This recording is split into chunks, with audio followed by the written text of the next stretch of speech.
Buongiorno a tutti amici e ben ritrovati in questo nuovo video.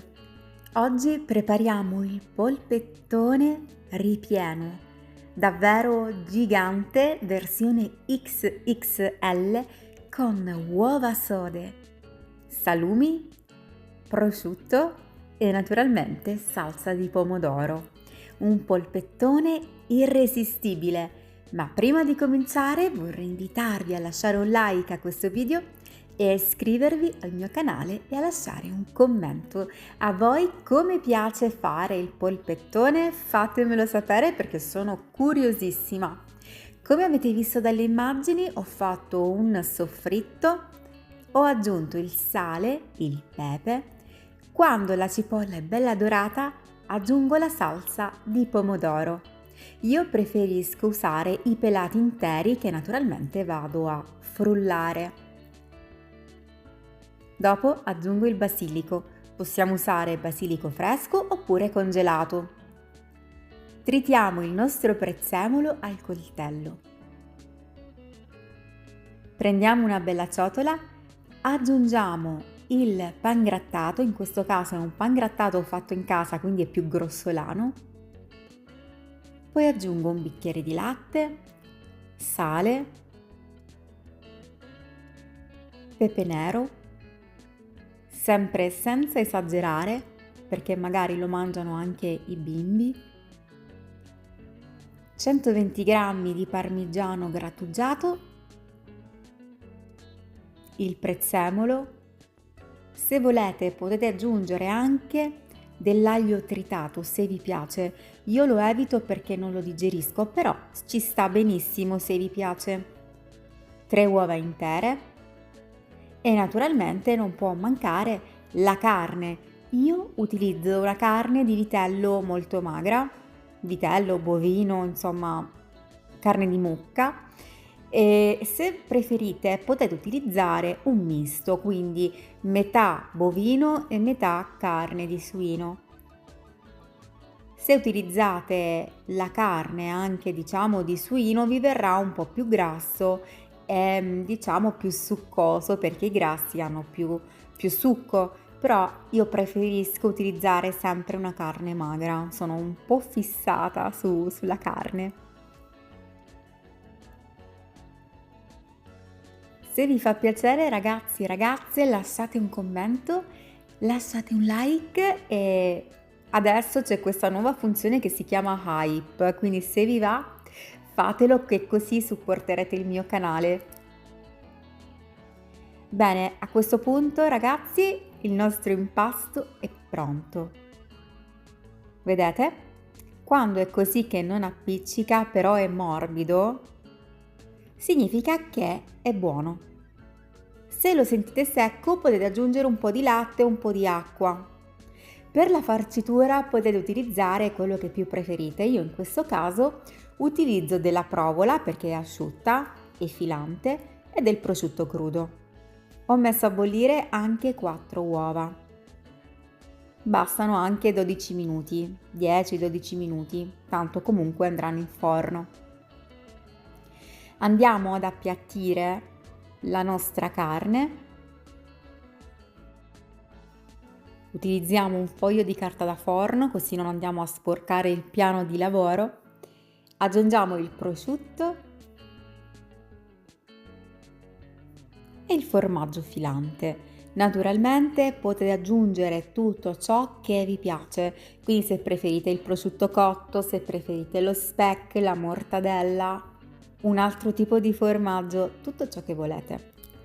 E poi andiamo ad aggiungere naturalmente anche le nostre uova sode sgusciate e andiamo a richiudere. Come vedete la carta da forno ci aiuta anche durante questa fase di chiusura.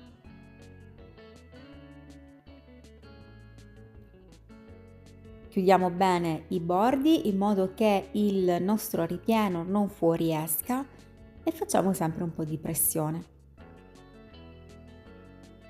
E voilà, il nostro polpettone super gigante è pronto. Adesso vado a spennellarlo con dell'uovo sbattuto.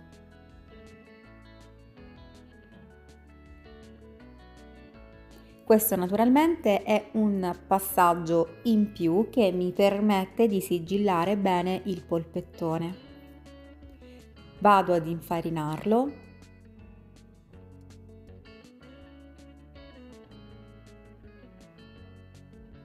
E facciamo anche la parte di sotto.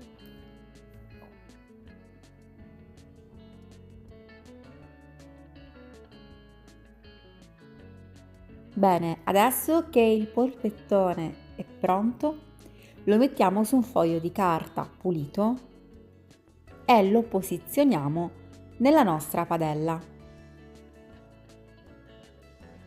In questo modo il polpettone farà una crosticina davvero super deliziosa, invitante, ma soprattutto non si aprirà nonostante sia un polpettone di quelli, guardate le dimensioni, è gigantesco, davvero molto grande.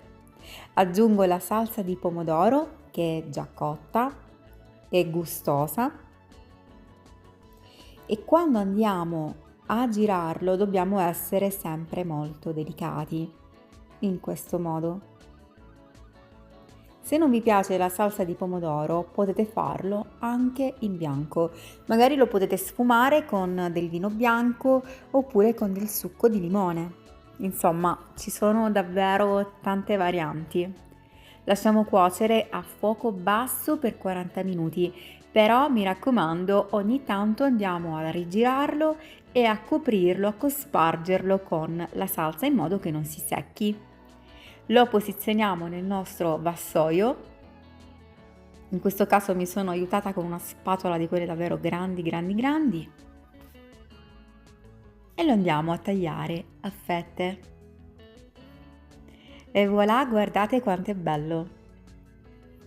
Spero che questa ricetta vi sia piaciuta.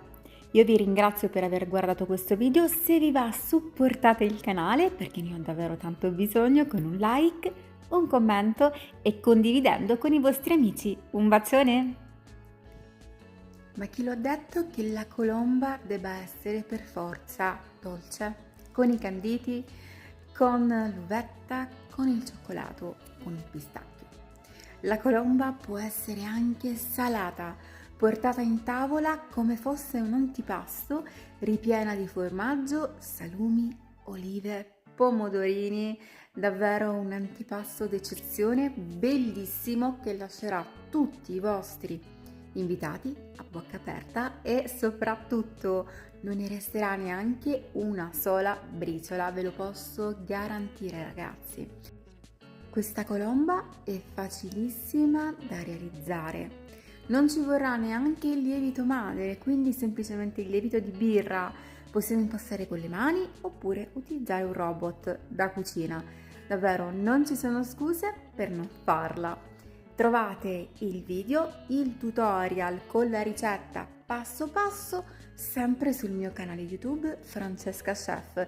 Vi aspetto con la colomba, la pastiera, i biscotti di Pasqua e tante altre ricette. Io vi mando un bacione e un abbraccio e grazie per aver guardato questo video. Se vi va, seguitemi.